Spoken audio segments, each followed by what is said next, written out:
Picture this. It's a bright Tuesday morning in 1305 London. Thousands of people are rushing through the muddy streets, not to work, not to market, but to secure the best view of a man being slowly torn apart while still alive.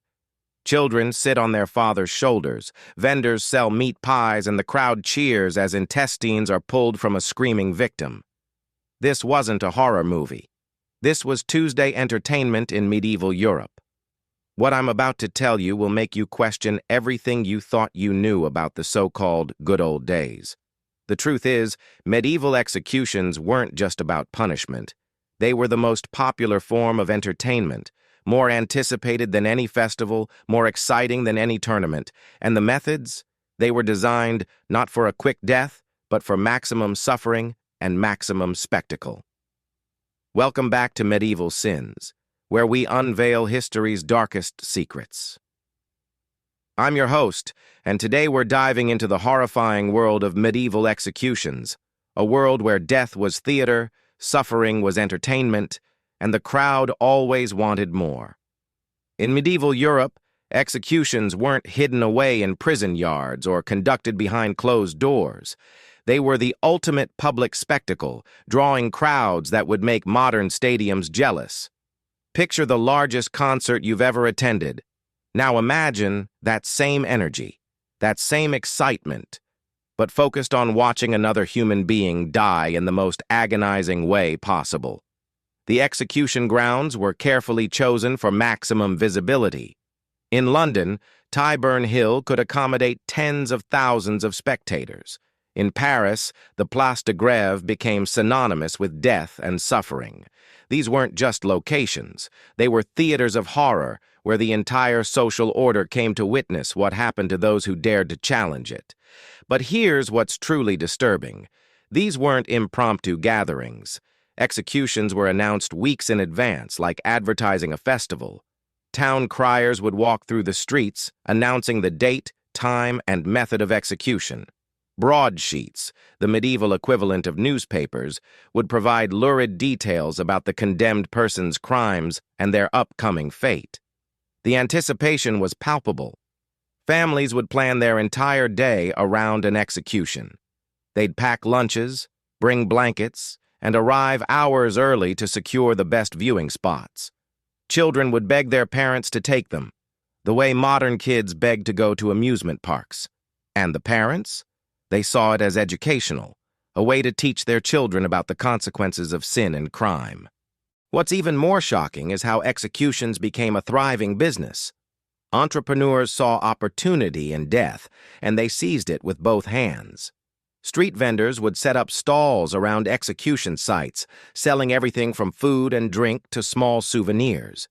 You could buy a last words pamphlet, supposedly containing the condemned person's final statement, often fabricated for dramatic effect. The most coveted items were pieces of the execution itself. Splinters from the gallows, fragments of clothing from the condemned, even vials of blood. These were sold as powerful talismans. People believed that objects touched by death, especially violent death, possessed supernatural properties. A piece of rope from a hanging could supposedly cure illness or bring good luck. Tavern owners near execution sites would raise their prices on execution days, knowing that the crowds would need somewhere to drink and discuss what they'd witnessed. Some establishments even offered execution packages, a meal, drinks, and a guaranteed view of the proceedings from their windows. The condemned themselves sometimes became part of this economy. Those awaiting execution would sell their personal belongings, their last letters, and even locks of their hair to supplement their family's income. Some would compose poems or songs about their fate, selling them to eager buyers who wanted a piece of the drama. Now let's talk about the methods themselves, starting with what most people think they know about medieval executions: hanging. But here's the horrifying truth. Medieval hanging was nothing like the quick, neck-breaking executions of later periods. The medieval gallows were designed for slow strangulation, not instant death. The condemned would be led to the gallows with their hands bound behind their back, A rough hemp rope would be placed around their neck, and they would be forced to climb a ladder or stand on a cart. When the ladder was removed or the cart pulled away, they wouldn't drop far enough to break their neck. Instead, they would slowly strangle, their feet dancing in the air as they fought for breath. This dance of death, as it was called, could last anywhere from 15 to 30 minutes. The crowd would watch as the condemned person's face turned purple. Their eyes bulged and their body convulsed. Some spectators would time the process, betting on how long it would take. Others would cheer or jeer depending on their opinion of the condemned person's crimes. But here's where it gets even more disturbing. Sometimes the condemned person wouldn't die. They would lose consciousness, be cut down, and then revive. This was seen as divine intervention, and in some cases it would result in a pardon. But more often, it just meant they had to go through the process again. Family members and friends would sometimes try to speed the process by pulling on the condemned person's legs, adding their weight to hasten death. This was considered an act of mercy, a way to end their loved one's suffering more quickly. Imagine being so desperate that you would help kill your own family member to spare them additional agony. For those of noble birth, beheading was considered a more honorable death, but don't let that fool you into thinking it was more humane. The reality of medieval beheadings was far more brutal than most people imagine. First, there was the matter of the executioner's skill. A good executioner could remove a head with a single stroke, but good executioners were rare and expensive. Most executions were carried out by local blacksmiths, butchers, or other townspeople who had volunteered for the job. These amateur executioners often required multiple blows to complete their task. The execution of Mary, Queen of Scots, in 1587 provides a perfect example of how wrong things could go. The executioner's first blow missed her neck entirely, striking the back of her head. The second blow cut through most of her neck, but failed to completely sever it. Only the third blow finally separated her head from her body. Throughout this ordeal, Mary remained conscious, experiencing every excruciating moment. But even when the executioner was skilled, the process was designed to maximize the condemned person's fear and the crowd's entertainment. The condemned would be forced to kneel at the block, often having to position their own head correctly for the blow. They would hear the executioner testing his axe, feel the wood of the block against their neck, and know that death was only moments away. The crowd would count down, 3, 2, 1, and then erupt in cheers when the head finally rolled away from the body. Children would scramble to get closer, eager to see the blood and the severed head. Some executioners would hold up the head by its hair, displaying it to the crowd like a trophy. The horrors of drawing and quartering. But if you really want to understand the depths of medieval cruelty, we need to discuss drawing and quartering, the most brutal execution method ever devised. This punishment was reserved for the crime of high treason, and it was designed to be as horrific as possible, both as punishment and as a warning to others. The process began with the condemned person being dragged through the streets on a hurdle, a wooden frame that scraped against the ground. This wasn't just transportation, it was the first part of the torture. The rough wood would scrape away skin, and the bumping and jolting would break bones. By the time they reached the execution site, the condemned person would already be battered and bleeding. Next came the hanging, but not to death. The condemned would be hanged just long enough to lose consciousness, then cut down while still alive. This was followed by the most horrific part, disembowelment. While the condemned person was still breathing, still conscious, the executioner would cut open their abdomen and remove their intestines. These would be burned in front of the dying person, filling the air with the smell of burning flesh. Only then would the executioner cut off the condemned person's head and divide their body into 4 quarters. These body parts would be displayed throughout the kingdom, usually tarred to preserve them, serving as a gruesome reminder of the consequences of treason. The most famous victim of this punishment was William Wallace, the Scottish freedom fighter, in 1305. After being dragged through London, he was hanged, disemboweled while still alive, beheaded, and quartered. His head was displayed on London Bridge, while his limbs were sent to different Scottish towns as a warning. For certain crimes, particularly heresy and witchcraft, burning at the stake was the preferred method of execution. This wasn't just about killing the condemned. It was about purifying them through fire, supposedly saving their souls while destroying their bodies. The process was deliberately slow and agonizing. The condemned would be tied to a stake surrounded by bundles of wood and straw. The fire would be lit at their feet, and they would slowly burn from the bottom up. Death usually came from smoke inhalation, but not before the condemned had endured excruciating pain as the flames consumed their lower body. The crowd would watch as the condemned person's clothing caught fire, as their hair singed, as their skin blistered and cracked. Some spectators would throw additional fuel onto the fire, eager to see the flames burn brighter and higher. Others would shout accusations and curses, believing they were witnessing divine justice in action. Joan of Arc's execution in 1431 exemplifies the horror of this method. The 19-year-old peasant girl was burned alive for heresy and witchcraft. As the flames consumed her, she reportedly called out for Jesus, her voice growing weaker until it was finally silenced. Her ashes were thrown into the Seine River to prevent anyone from collecting them as relics. What's perhaps most disturbing about medieval executions isn't the methods themselves, but the crowd's reaction to them. These weren't solemn occasions where people reflected on justice and mortality. They were celebrations of violence, festivals of cruelty where ordinary people revealed their capacity for bloodlust. The crowd would arrive hours before the execution, treating it like a carnival. They would sing songs, tell jokes, and place bets on various aspects of the proceedings. How long would the condemned person take to die? Would they cry out? Would they beg for mercy? Every aspect of human suffering became a source of entertainment. Children were not just allowed to watch, they were encouraged to attend. Parents believed that witnessing executions would teach their children about the consequences of sin and crime. But what it actually taught them was that human suffering could be entertainment, that violence was acceptable if it was sanctioned by authority. The crowd's behavior often bordered on the savage. They would cheer when the condemned person showed signs of pain, laugh when they begged for mercy, and applaud when they finally died.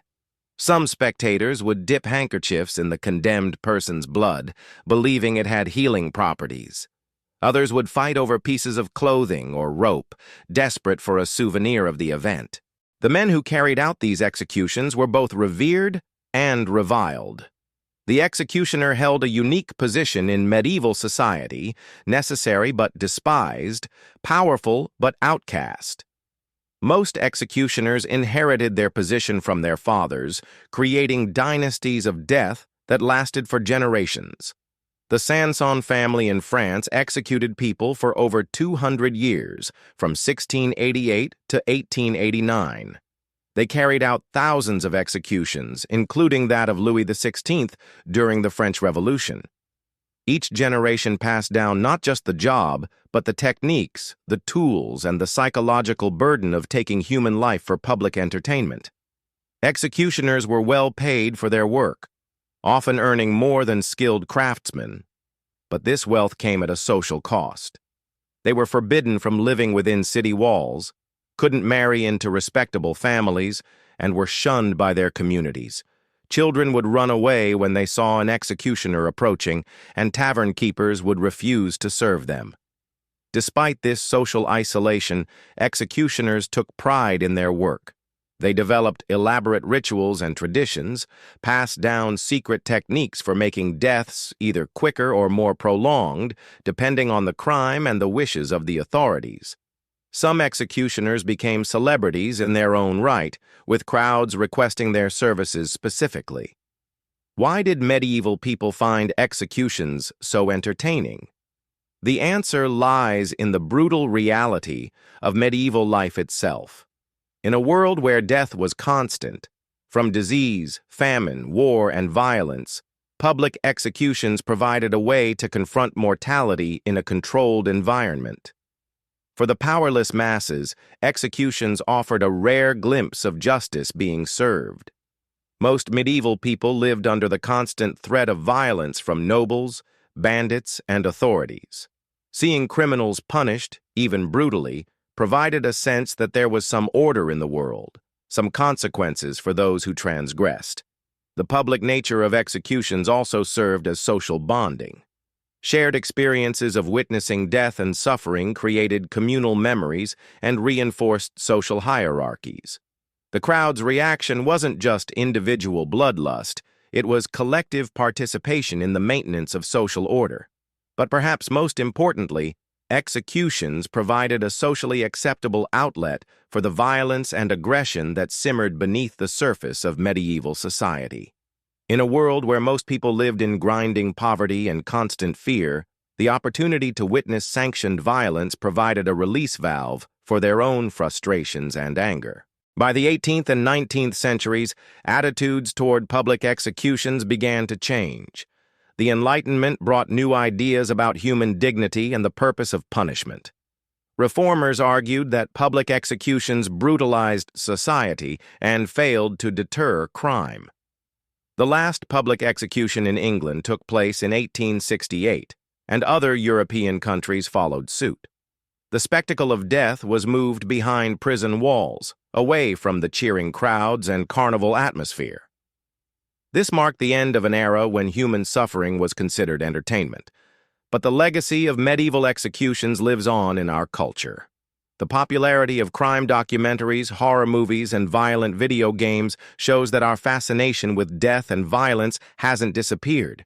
It's just been channeled into different forms of entertainment. As we close this dark chapter of human history, we're left with uncomfortable questions about human nature itself. The people who cheered at medieval executions weren't monsters. They were ordinary people, not so different from us. They loved their families, worked hard, and considered themselves moral and righteous. This is perhaps the most horrifying truth of all, that ordinary people, given the right circumstances and social conditioning, can find entertainment in the most brutal forms of human suffering. The medieval execution ground wasn't just a place of punishment, it was a mirror reflecting humanity's capacity for cruelty. The next time you watch a violent movie or read about a crime, remember the crowds at Tyburn Hill and the Place de Grève. Remember that the line between civilization and savagery is thinner than we like to believe, and that the darkness we see in medieval executions isn't safely buried in the past. It's part of the human condition itself. It was a crisp October morning in 1347 when the church bells of Ashford began to toll. Not the usual call to prayer, but the solemn announcement that would draw every soul in the village to the town square. Thomas Miller, a man of 32 years, would meet his end before the sun reached its peak. Thomas wasn't a murderer or a traitor. His crime was simple. He had stolen 3 loaves of bread from the baker's shop during the harsh winter months. With his wife ill and his children crying from hunger, desperation had driven him to break God's commandment. But in medieval England, theft was theft, and the punishment was death. The crowd began gathering at dawn. Merchants closed their shops, farmers left their fields, and even the local nobility arrived in their finest clothes. For the common folk, a public execution was the greatest entertainment available, more thrilling than any traveling minstrel or fair.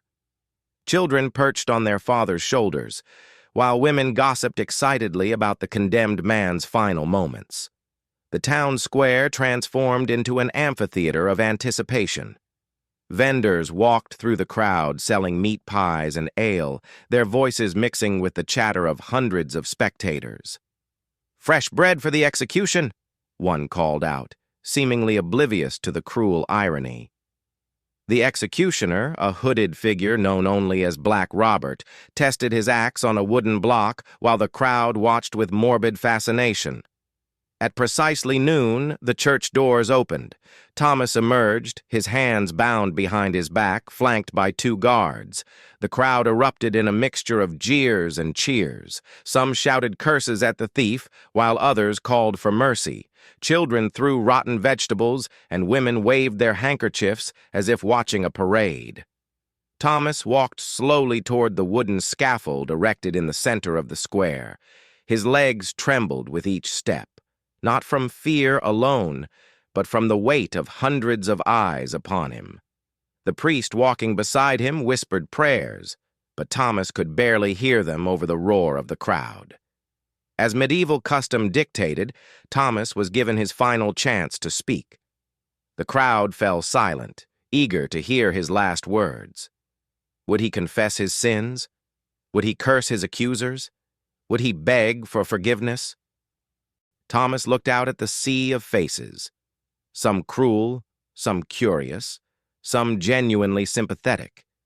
He saw the baker who had accused him, standing in the front row with his arms crossed. He saw children who reminded him of his own, watching with wide, innocent eyes. He saw the wealthy merchants who had never known hunger, and the poor laborers who understood his desperation all too well. "Good people of Ashford," Thomas began, his voice surprisingly steady, "I stand before you not as an evil man, but as a desperate father. I took bread to feed my starving family. I do not ask you to forgive my crime, but I ask you to remember, when hunger gnaws at your belly and your children cry for food, what lengths would you go to feed them?" The crowd stirred uneasily. Some nodded in understanding, while others scoffed at his words. The baker's face reddened with anger, but several women in the crowd began to weep. "I die today for 3 loaves of bread," Thomas continued, "but I pray that my death will remind you all of the difference between justice and mercy. May God have mercy on my soul, and may He have mercy on yours." The executioner stepped forward, and Thomas knelt before the block. The crowd held its collective breath. In that moment, the entertainment became reality. This was no longer a spectacle. It was a human life about to end. Black Robert raised his axe high above his head. The metal gleamed in the autumn sunlight. Women covered their eyes, while men leaned forward for a better view. The silence was so complete that even the birds seemed to have stopped singing. The axe came down with a sickening thud. The crowd erupted in cheers and gasps. Some people rushed forward to dip their handkerchiefs in the blood, believing it would bring them luck. Others quickly dispersed, suddenly uncomfortable with what they had witnessed. The baker collected his coins from the magistrate, his reward for reporting the crime. But something had changed in Ashford that day. In the weeks that followed, the town's attitude toward the poor began to shift.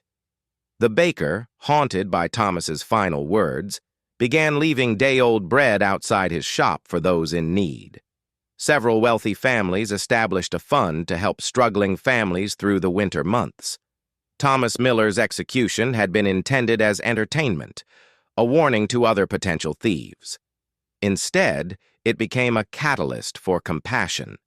The spectacle of his death reminded the people of Ashford that behind every crime was a human story, and that sometimes the line between justice and cruelty was thinner than a blade.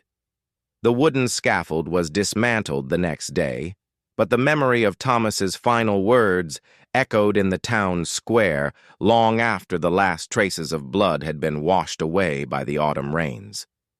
Thank you for joining me on this journey into the shadows of history.